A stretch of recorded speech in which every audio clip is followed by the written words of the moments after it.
Now you know the basic way to edit a photo, to save it, to export it. So you should be able to take a lot of your photos that you're taking, make them look better, fix things like exposure and white balance, and save them and share them with the world.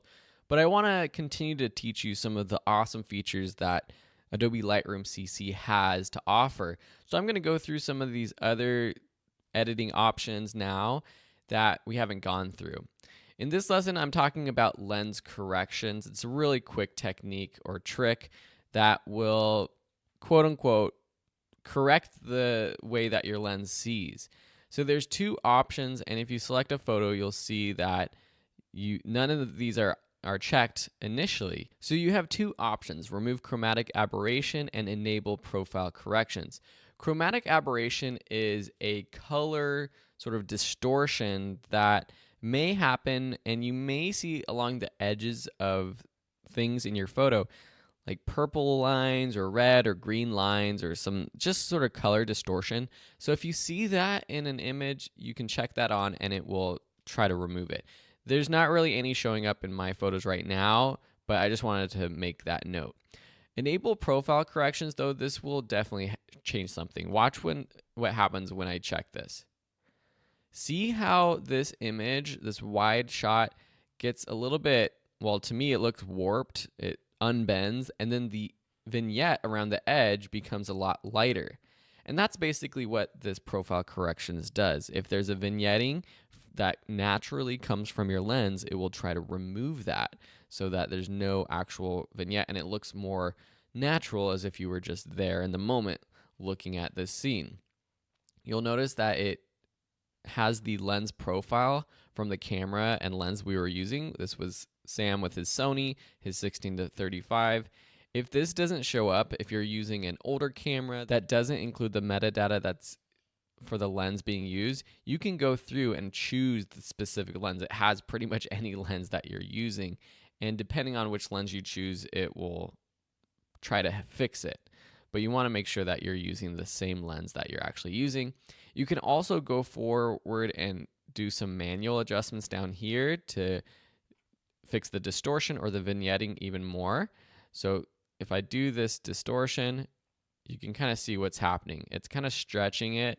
It's flattening it out. It looks like it's stretching it, but it's actually flattening out the image. And then same with the vignetting. It's going to keep the vignette, the natural vignette, or it's going to remove it. So that could be kind of a stylistic thing. I'll just show you one more image. This is the macro photo. So here, if we check on enable profile corrections, you can see it's very subtle, but it basically flattens out the image. No one's really going to notice unless you're using a very wide lens, like a fisheye lens. It will be more pronounced. If you just click the manual button up at the top, you can adjust things like the distortion, and this is kind of extreme. You can get kind of cool effects if you want. If you check on the constrained crop, when you do that, it will increase the size of your photo so it doesn't have those white edges on the sides when you are doing a distortion adjustment. Then you have the defringe, which is what is happening with the chromatic aberration. You have this fringing on the edges of things, and you can kind of see it in this image. There's this green sort of edge to this petal right here. So if we take our eyedropper and we go to the edge, pick a fringe color, which is this green, and then we do the before and after, it's so subtle. It's so hard for you to see, but I can actually see it with it. Before, you see the green, after, without the green.